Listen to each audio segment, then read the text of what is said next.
આપના અચિંત્ય પ્રભાવથી હું પૂર્ણ સ્વસ્થ છું.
પરમાત્મા ઋષભદેવની ભક્તિની અંદર આગળ વધતા 28મી ગાથાથી હવે ભગવાનના દિવ્ય ઐશ્વર્યનું વર્ણન હવેથી ચાલુ કરી રહ્યા છે. એમ જોવા જઈએ તો એ ભગવાનના ગુણ પણ છે અને ભગવાનનું ઐશ્વર્ય બંને છે. દેવતાઓ દ્વારા કરેલો એ પરમાત્માનું ઐશ્વર્ય અને અરિહંતના 12 ગુણ ગણો તો એ 12 ગુણનું માનું એક ગુણ અહીંયા લખે છે. આ 28મી ગાથાની અંદર અશોક વૃક્ષ પ્રાતિહાર્યનું વર્ણન માનતું સુરેશ્વરજી મહારાજ હા એક 28મા ગાથાની અંદર અશોક વૃક્ષ પ્રાતિહાર્ય અને જાણે માનતું સુરેશ્વરજી મહારાજા સાહેબ ધ્યાનમાં બેઠા છે, સર્વવસરણના ધ્યાનમાં, અને આંખો બંધ કરી એમને એ પરમાત્માનું સર્વવસરણ દેખાયું છે. અને એ સર્વવસરણની અંદર બરાબર વચની અંદર સમોવસરણના વચ્ચેના ભાગની અંદર ત્રીજા ગણની અંદર વચ્ચેનો ભાગ એ સમોવસરણની અંદર ભગવાનના દેહથી પણ 12 ગણું ઊંચું એ વચ્ચે અશોક વૃક્ષ રહ્યું છે. એટલો મોટો એ અશોક વૃક્ષ છે જેનાથી આખું સમોવસરણ જાણે ઢંકાઈ જાય છે, એના ઉપર જાણે આખી છાંય થઈ જાય છે એવો એ અશોક વૃક્ષ શોભી રહ્યું. પણ અહીંયા થોડી કલ્પના એ માનતું શ્રીમાં એવી કરે છે કે આ અશોક વૃક્ષ કેવું છે તો એમ જાણે આખો કાળો, અને કાળો એ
ગાથાની અંદર શાસ્ત્રકાર ભગવંતોએ વર્ણવ્યું છે.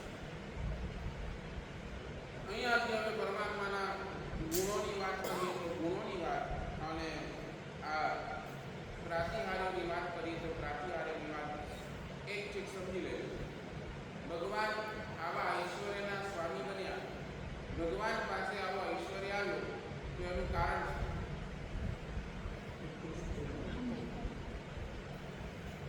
સમજ્યા મારી વાત? સમજ્યા નહીં? તીર્થંકર નામકર્ણ ઉદય પણ કેમ છે?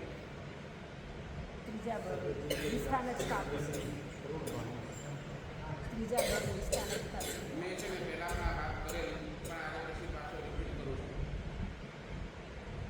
પહેલાં પણ મેં કીધું કે જેમ કોઈ ગાડીવાળો આપણે જોઈએ છે, કોઈ બંગલાવાળો જોઈએ છે, તો એ બંગલાવાળાને જોઈને આપણને એમ લાગે છે કે બંગલા આની પાસે આ બંગલો છે, આ ગાડી છે, આ સારા કપડાં છે, આ ટોપ ક્લાસની ઘડિયાળ, બધી બ્રાન્ડેડ આઇટમ રાખે છે, તો એની પાછળ આપણે જોવા જઈએ ને તો એના રૂટ પર જઈએ તો આપણને શું લાગે, એના મૂળમાં જઈએ તો આપણને શું લાગે કે આની પાસે ઘણો પૈસો છે. બરાબર ને? પૈસો ઘણો છે એટલે આની પાસે આટલી બધી સુખ સુવિધા અને અનુકૂળતા છે. તેમ આપણે કોઈ પણ પરમાત્માને લઈએ, કોઈ પણ પછી આદેશ્વર ભગવાન હોય, નેમિનાથ ભગવાન હોય, પાર્શ્વનાથ ભગવાન હોય, મહાવિષ્ણુનું ભગવાન હોય, કોઈ પણ પરમાત્માને લઈ લઈએ. પરમાત્મા બન્યા. પરમાત્મા ઐશ્વર્યનો ભોગ કરી શકે છે. પરમાત્મા પાસે આવો દિવ્ય ઐશ્વર્ય છે તો એના મૂળની અંદર શું છે એ એકવાર આપણે તપાસી લઈએ. તો શાસ્ત્રકાર ભગવાન એમ કહે છે એના મૂળની અંદર જેમ પૈસા ગાડી બંગલાવાળાના જોઈએ તો એના મૂળની અંદર આપણને પૈસો દેખાતો હોય, તેમ અહીંયા પરમાત્મા બન્યા ને તો એના મૂળની અંદર શાસ્ત્રકાર ભગવાન કહે છે એ પરમાત્મા પાસે અઢળક પ્રેમ છે. એ પ્રેમની મૂડી ઉપર ભગવાન બની શકે છે. સમજાય મારી વાત? કહું જ્યાર સુધી મૈત્રી ભાવ નથી ત્યાર સુધી ભગવાન બની શકતા નથી.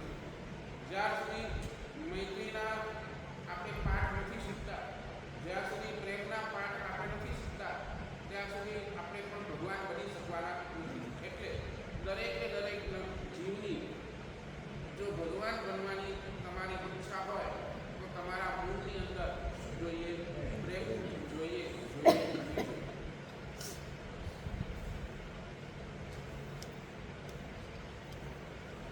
પ્રેમ આટલો બધો ઇમ્પોર્ટન્ટ કે વાય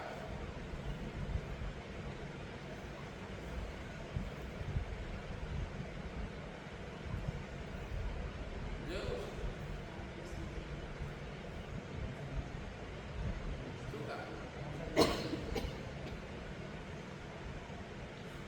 સર્વે જીવોને આપણે પ્રેમ નહીં કરીએ તો આપણે ભગવાન નહીં કરી શકીએ.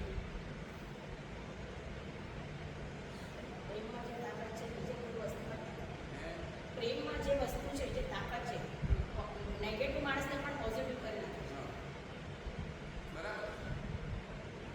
એટલી એની તાકાત છે કે કોઈ પણ માણસ ગમે તેવો હોય ને તો પ્રેમથી તમે કહો છો ને એ આપણે કહીએ ને ગમે તેવો ખરાબ પણ માણસ હોય તો બરાબર, બધી વાત બરાબર.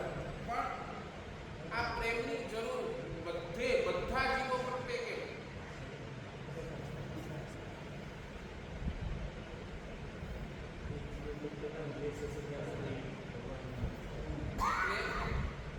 શાસ્ત્રકાર ભગવાન એમ કહે છે, તમને કહું, સમ્યક દર્શનની શરૂઆત શ્રદ્ધાથી થાય. સમ્યક દર્શનની શરૂઆત ક્યાંથી થાય? તો શ્રદ્ધા. તમારી પાસે શ્રદ્ધા છે તો તમારી પાસે સમ્યક દર્શન છે. તમારી પાસે શ્રદ્ધા નથી તો તમારી પાસે સમ્યક દર્શન નથી. તે સમ્યક દર્શનની શરૂઆત શ્રદ્ધાથી થાય છે. તેમ જીવ ચર્માવર્ત કાળની અંદર પ્રવેશ કરવો હોય તો એને પ્રેમ છે.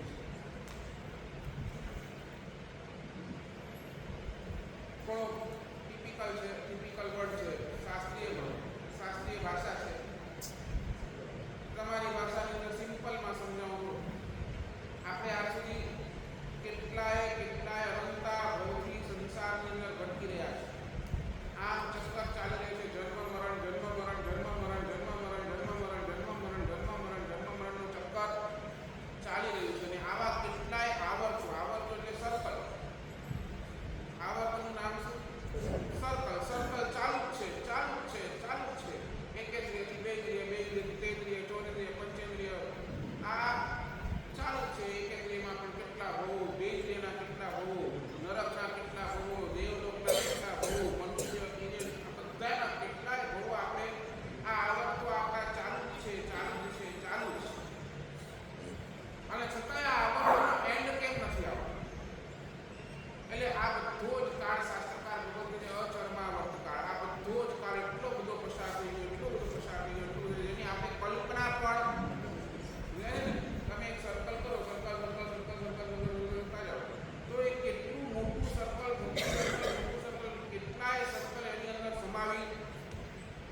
ચરમ આવર્ત. ચરમ એટલે શું? છેલ્લું. હવે જે તારે હવે આ છેલ્લું આવર્ત જ ભરવાનું છે. હવે તારા ભવનો હવે થોડાક સમયની અંદર અંત આવશે તો એની ગેરંટી શું? તો જ્યારે જીવ ચરમાવર્તમાં આવે ને ત્યારે એમ કહેવાય કે હવે આ એનું લાસ્ટ સર્કલ છે. પણ એ જીવ ચરમાવર્તમાં પણ ક્યારે આવે? ક્યારે?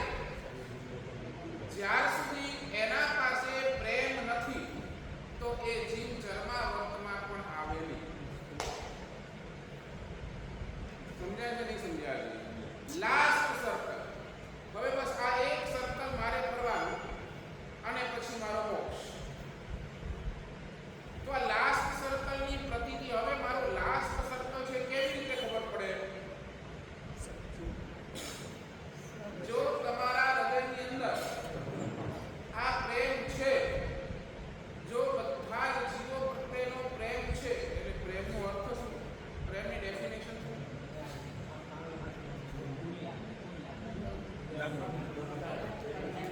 લાગણી. એટલે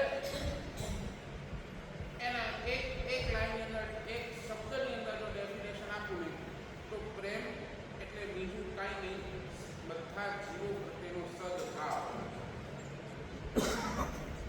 સદભાવ સમજો ને?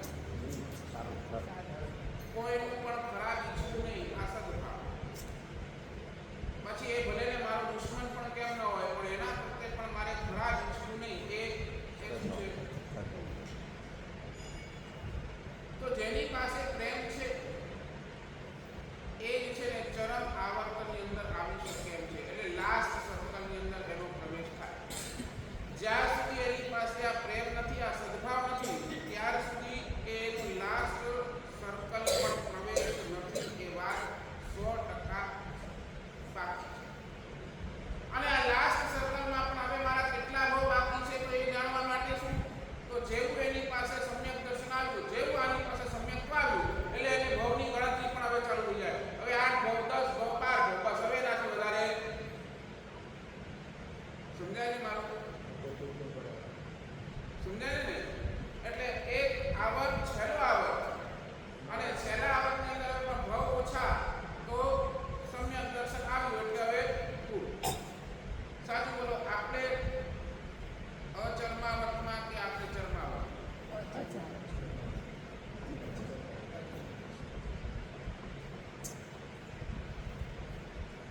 જો પ્રેમ નથી તો સમજી લેજો કે આપણે હજી અચરમાવર્ત. હજી આપણને જીવો પ્રત્યેનો દ્વેષ આવતો હોય.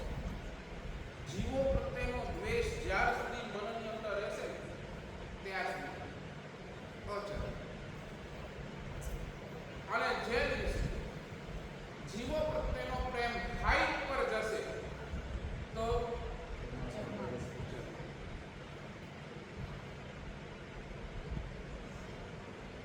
ભગવાન કહે છે કે આ પ્રેમ આપણી પાસે છે કે નહીં? આપણી પાસે આવા પ્રેમના માલિક છે કે નહીં? તો એની 3 કન્ડિશનની વાત શાસ્ત્રકાર ભગવાન કરે છે. તમે તમારી જાતે ચેક કરી લો કે મારી પાસે આ 3 કન્ડિશન છે કે નહીં. જીવો પ્રત્યેનો સદભાવ હું બતાવી શકું છું. પરમાત્મા આવીને જોઈ લો.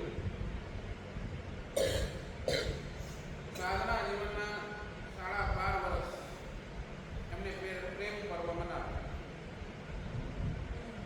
સાધના જીવનના 12.5 વર્ષ એમની પાસે એક જ પર્વ હતો. શું? સતત પ્રેમનું પર્વ, સતત સદભાવનું. કોઈ પણ મહાપુરુષોને લઈ લો, પછી ઈલાજી કુમાર હોય કે પછી ગર્ષ કુમાર હોય કે પછી ગંધક ઋષિ હોય, મહાપુરુષો જેટલા પણ થઈ ગયા, એવી કટોકટીની પરિસ્થિતિની અંદર પણ એમને પ્રેમથી પર્વ મનાવ્યું. સાચું બોલો. આપણી પાસે આ પ્રેમ પર્વ કરો. એક દિવસ આવો આપણે પ્રેમ પર્વનો કરીએ.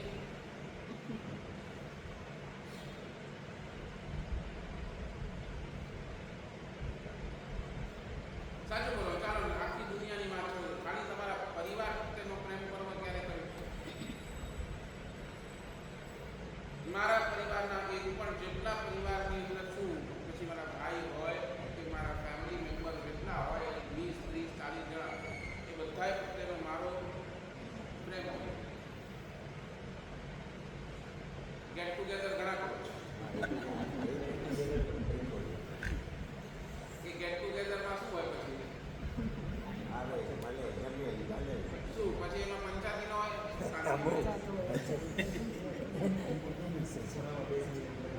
બસ બીજી શું હોય? તો એમાં પ્રેમ કરવો કરો ને, એ ગેટ ટુગેધરની અંદર પ્રેમ કરવો કરો, બધા માટે સારું ઈચ્છો, બધા માટે સારું બોલો.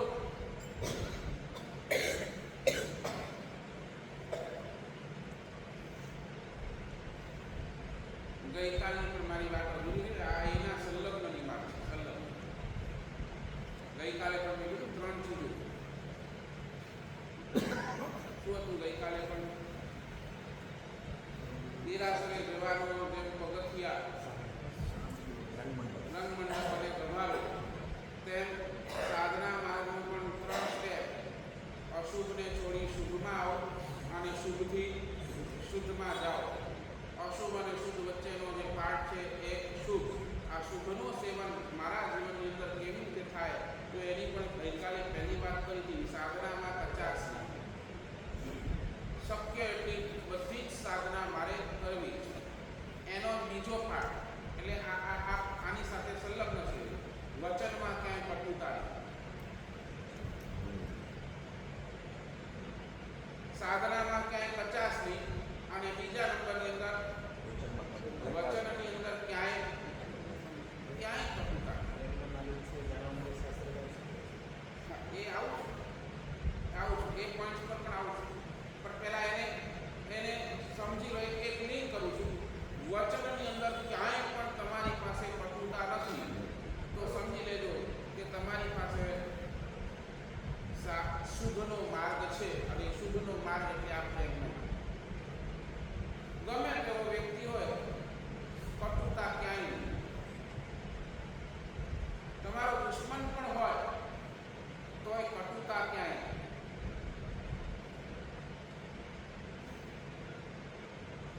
તમારા શબ્દો પાસે અગર માધુર્યતા નથી, તો સમજી લેજો કે આપણે અહીંયા ટકવાનો કોઈ અધિકાર નથી. જીન શાસનની અંદર પ્રવેશ કોને મળે? જેની પાસે શબ્દોનો માધુર્યતા, જેના વચનની અંદર પ્રેમ હોય, એને જીન શાસનની અંદર પ્રવેશ મળતો હોય છે. ભગવાને એક પણ જીવ પ્રત્યેનો કટુ વચનનો ક્યારે પણ પ્રયોગ કર્યો નથી. ક્યારે પણ નહીં. સમવસરણની અંદર આવ્યા બાદ પણ પરમાત્માને કેવળ જ્ઞાન થયું. એની બાદ પણ ગૌતમ ઇન્દ્રથી ભગવાન સાથે ઝઘડા કરવા માટે આવ્યો છે, પણ ભગવાનનો એક પણ વચન કટુ નથી. ભગવાનના દરેક વચન પ્રેમપૂર્ણ જ. કેવળ જ્ઞાનની સ્થિતિ ઉપર પરમાત્મા ઉપર એ ગૌશાળો પરમાત્મા ઉપર તેજોલેશિયા ફેંકીને જાય છે, પણ છતાંય એ તેજોલેશિયા ફેંકનાર ગૌશાળા પ્રત્યે પણ પરમાત્માના મનની અંદર ક્યાંય કટુતા નથી. નથી એમના વચનની અંદર, નથી એમના મનની અંદર ક્યાંય કટુતા નથી. ઉલટાનું એમને તો શું કર્યું? એમને તો પોતાના શિષ્યોને ત્યાં મોકલી આવી, જા ઓલાનો સમજાવ, ઓલાનો ભાવ. એટલે તમે ખાલી કલ્પના કરો, એક જીવ પ્રત્યેનો સદભાવ કેવો જબરજસ્ત હાઈ કેવો, કે આ વચનની અંદર 1% પણ કટુતા નથી. અને કટુતા નથી એટલે પ્રેમ 100%.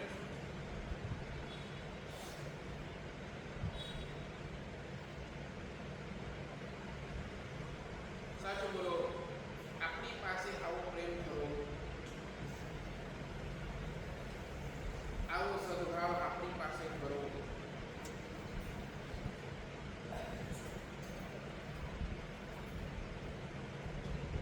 કેમ આપણે કોઈ પાસે સદભાવ નથી રાખતા? કારણ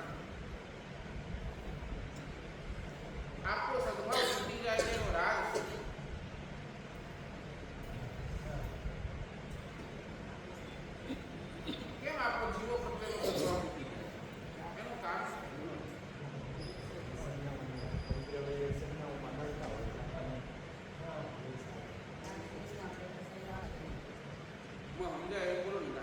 કેમ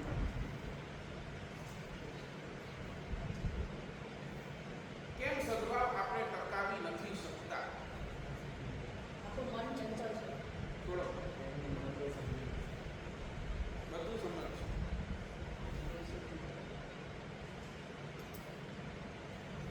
કેમ પ્રેમ આપણું ટકવું કેમ નથી? જીવો પ્રત્યેનો સદભાવ આપણે કેમ નથી ટકાવી શકતા?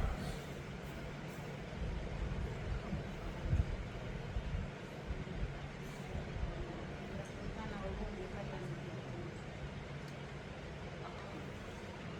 શેનો અનુભવ?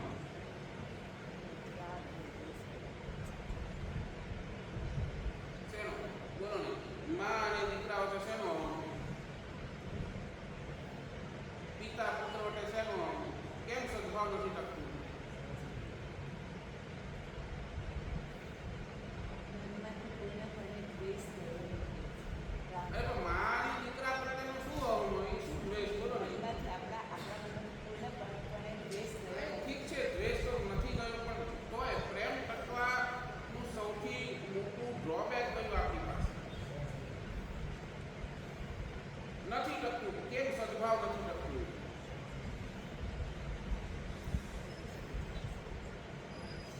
પ્રેમ નથી ટકતું.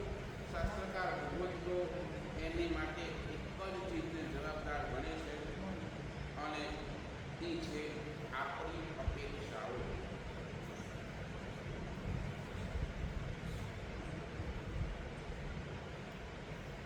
આપણે છે ને દરેકે દરેક વ્યક્તિ પાસેથી કાંઈક ને કાંઈક અપેક્ષાઓ લઈને બેઠા છે.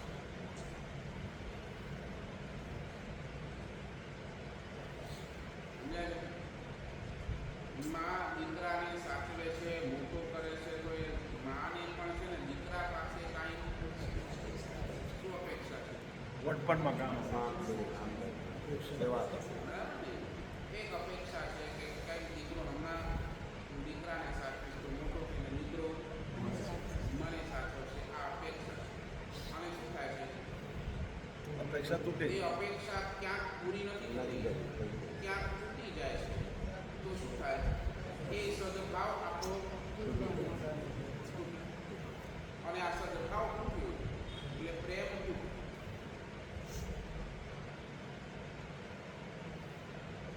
સમજાય છે તમે શું બોલું?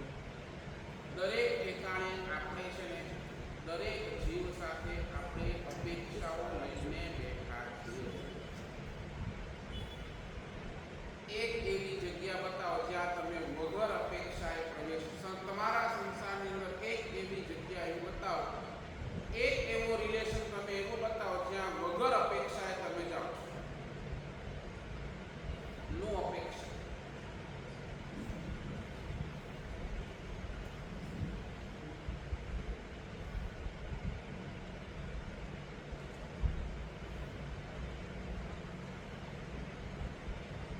બતાવો ને શાંતિભાઈ, એક એવી જગ્યા, તમારા સંસારની એક એવી જગ્યા બતાવો જ્યાં નો અપેક્ષા, no condition, and you are ready.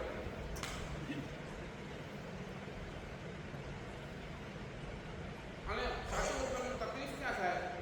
સામેવાળાએ તમારી અપેક્ષા પૂરી ન કરી એની તકલીફ, કે તમે સામેવાળાની અપેક્ષા પૂરી ન કરી એની તકલીફ. એણે ના કરી સમજાય છે? આપણને તકલીફ ક્યાં થાય છે? સામેવાળાએ આપણી અપેક્ષા પૂરી ન કરી, આપણે જે મનની અંદર ગ્રંથિ બાંધ્યો આની સાથે આ મને આ જોઈએ એ અપેક્ષા એને પૂરી ન કરી એટલે આપણને એના પ્રત્યેનો સદભાવ ગયો.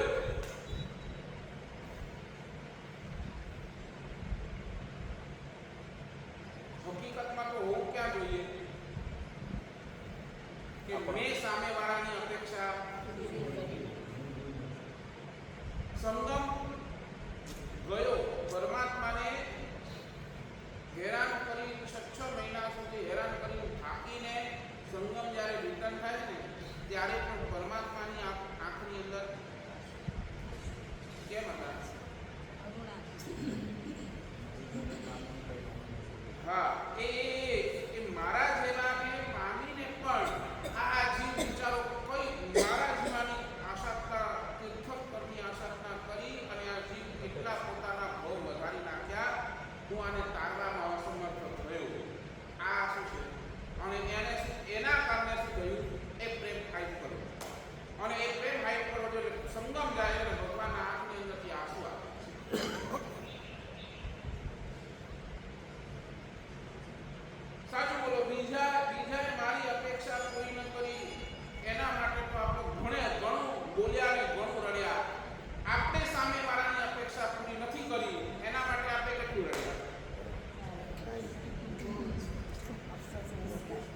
વિચાર જ ના આવે. કેમ? જેમ તમે બીજા પાસે અપેક્ષા રાખી બેઠો છો, બીજા પણ તમારી પાસે અપેક્ષા રાખી બેઠો છે કે નહીં?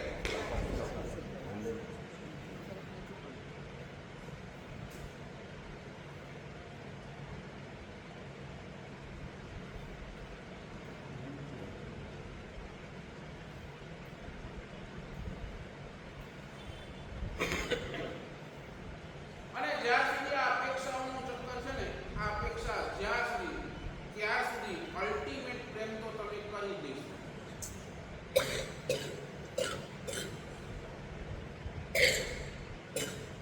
અને એટલે જ તો પછી વચનની અંદર કટુતા આવે છે.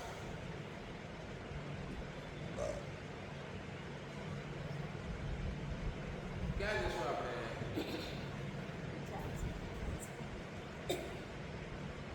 બોલો કાંતિભાઈ, કેટલી અપેક્ષા હોવા જોઈએ?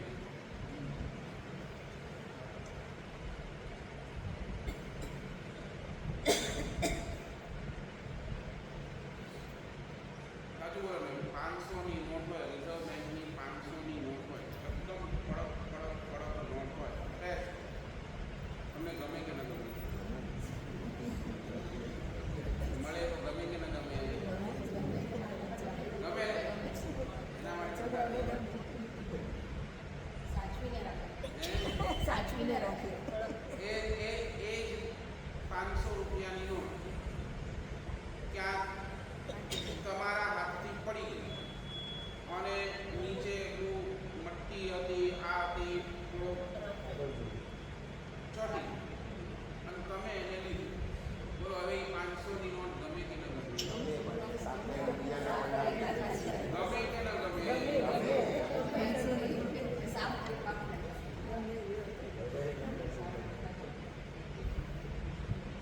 ગમે ને 500?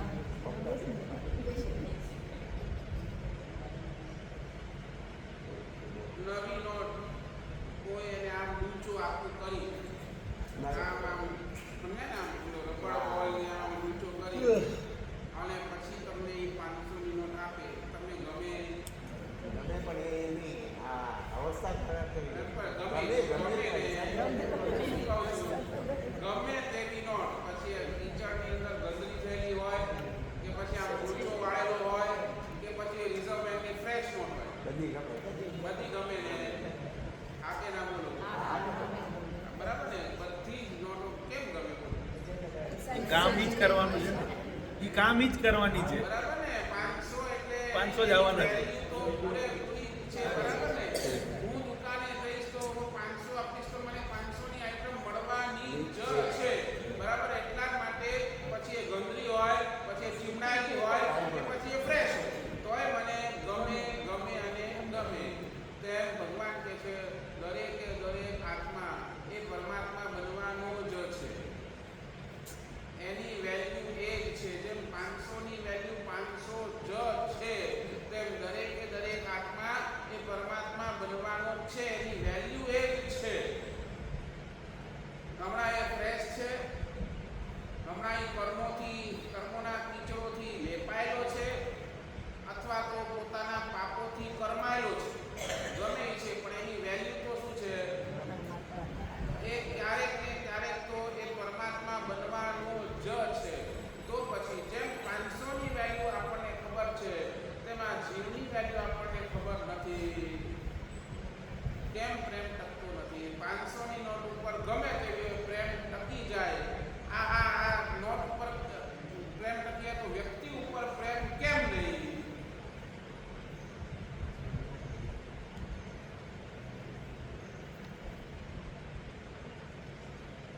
ગંદરી નોટ ચાલે, ગંદરો વ્યક્તિ કેમ ના ચાલે?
કોમ્પિટિશનમાં અનંતી વાર ચાલ્યા, રાગ ઉપર અનંતી વાર ચાલ્યા, સ્વાર્થ ઉપર અનંતી વાર ચાલ્યા, પણ એક પ્રેમનો એવો રસ્તો છે જેના ઉપર આપણે આજ સુધી પગ જ નથી નાખ્યો.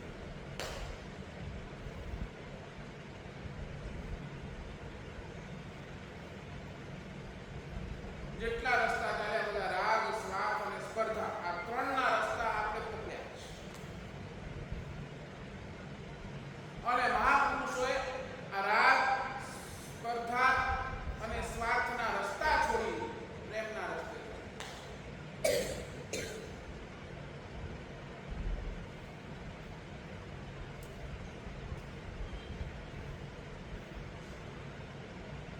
શું લાગે છે?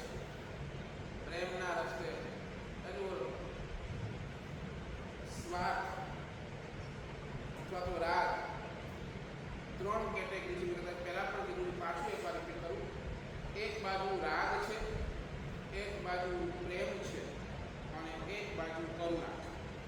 આ ત્રણેય ફેક્ટર્સને એકવાર સમજી લો. રાગ કોને કહેવાય, પ્રેમ કોને કહેવાય અને કરુણા. જ્યાર સુધી આ ક્લિયર નહીં થાય ત્યાર સુધી પ્રેમના માર્ગે પર આપણે ક્યાં ચાલવાનું છે આપણને ખબર જ નથી. રાગ કોને કહેવાય?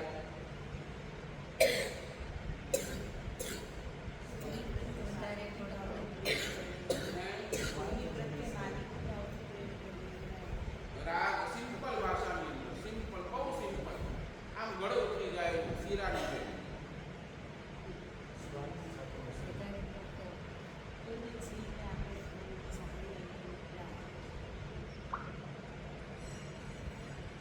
લખો તો લખી લો. રાગ કોને કહેવાય? મારું એ મારા માટે રાગ.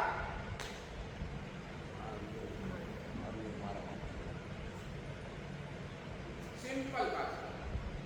મારું અને ફક્ત મારા માટે જ એ રાગ. બરાબર? ભાઈ બરાબર? કઈ પ્રોબ્લેમ, પ્રશ્ન? રાગ કોને કહેવાય? મારું. અને આ મારું, તો આ મારા માટે જ જકાર તે રાગ. આ એ બસ, હા, એટલે મારું, મારા માટે જ. સાચું બોલો. આવી કેટલી આવી જાય વસ્તુઓ. મારું, મારા માટે જ. લગભગ બધી 100% બધું આખું રાજમાં છે.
જમવા ટાઈમે કોઈ આવી જાય કોઈ આપણને દુઃખ થતું હોય છે.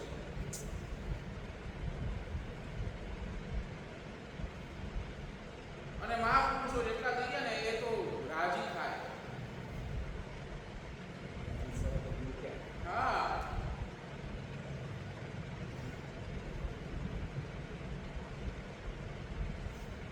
સમજાય યાર. બોલો સંગમ ગોતવા ગયો, કોઈ અતિથિ આવે એને ખવડાવો પછી જ ખાવું. આ પ્રેમ હતો, નહીં સમજાય. આ પ્રેમ હતો એટલે આ સંગમ શાલીભદ્ર બની શક્યો. બાકી તમે ખાલી સપના જુઓ, રોજ નવાનું ઉતરે, કાંઈ ઉતરવાનું નથી તમારે.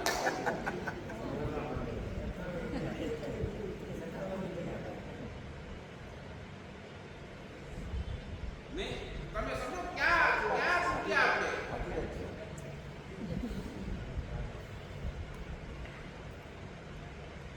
કોઈ માટે આપણા માટે જો નથી તો ફિનિશ. રાત રિપીટ.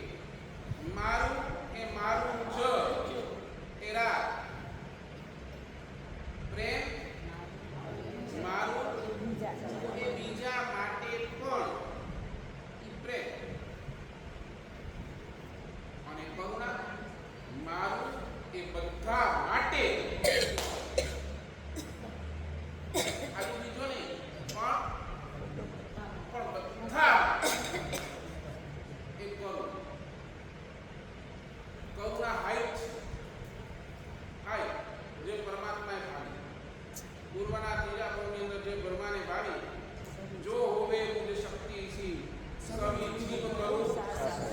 જો મારું ચાલે હું એકલો કેમ મોક્ષમાં જાઉં, હું બધાને મોક્ષમાં લઈ જાઉં. સમજાય ને? આ કરુણા, આ મારું મારા માટે નહીં, મારું ફક્ત બીજા માટે નહીં, હું ઓળખું છું એના માટે નહીં, પણ મારું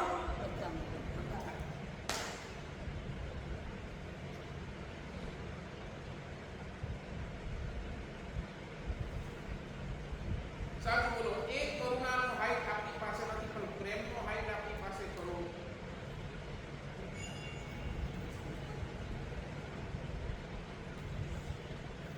ક્યાં આગળ વાત કરું પછી?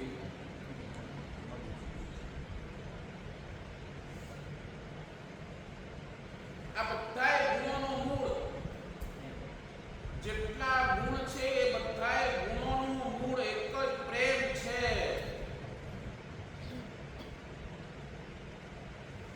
ઉદારતા ક્યાંથી આવશે? જો તમારે રૂટમાં પ્રેમ હશે ને તો ઉદારતા આવશે. સહનશીલતા ક્યાંથી? સહનશીલતા નામનો મૂળ ક્યાંથી આવશે? જો તમારી પાસે રૂટમાં પ્રેમ હશે તો જ સહનશીલતા.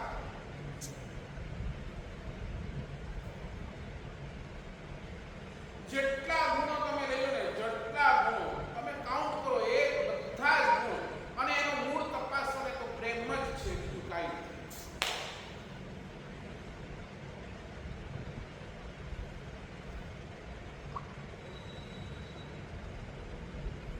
નહીં બેસતી હતી.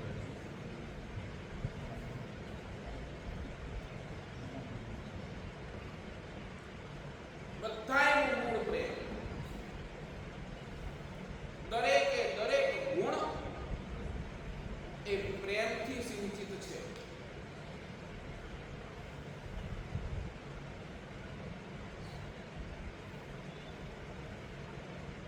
ભગવાન કહે છે તારે જો ગુણ લાવવા હોય ને, તારા જીવનની અંદર ગુણ લાવવા હોય, એક કામ કર, પ્રેમ કરતો જા, ગુણ ઓટોમેટિક આવશે.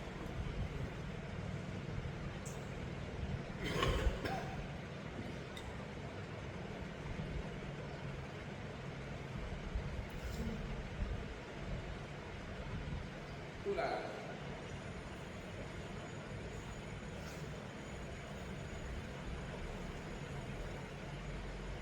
અમે સુખી કેમ છીએ? સાધુને તમે સુખી માનો તો દુઃખી માનો? સાધુને સુખી માનો દુઃખી માનો? તો સુખ કયા આધારે તમે એમને સુખી માનો?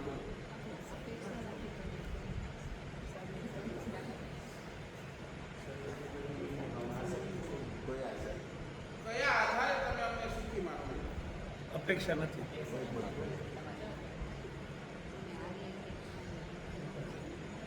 બધા એનો ગુરુ પ્રેમ.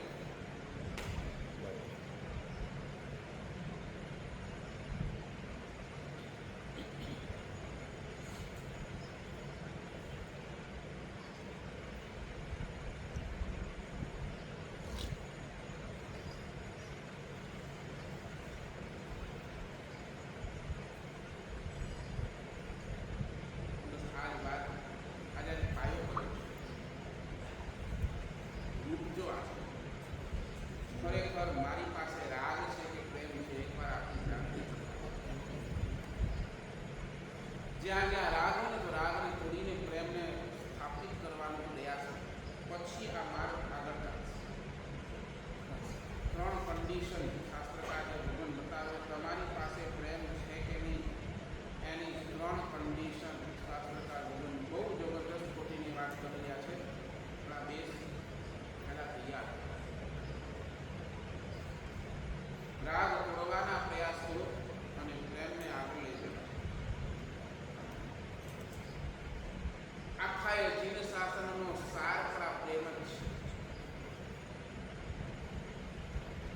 45 આગળનો સાર પણ આ પ્રેમ જ છે.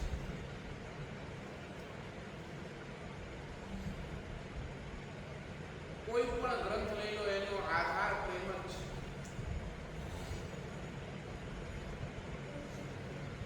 એ પ્રેમ પછી પરમાત્મા પ્રત્યેનો હોય, એ પ્રેમ પછી સર્વ જીવો પ્રત્યેનો હોય, એ પ્રેમ પછી પૂજ્ય તત્વો પ્રત્યેનો હોય, ગમે તે હોય પણ આધાર તો શું છે?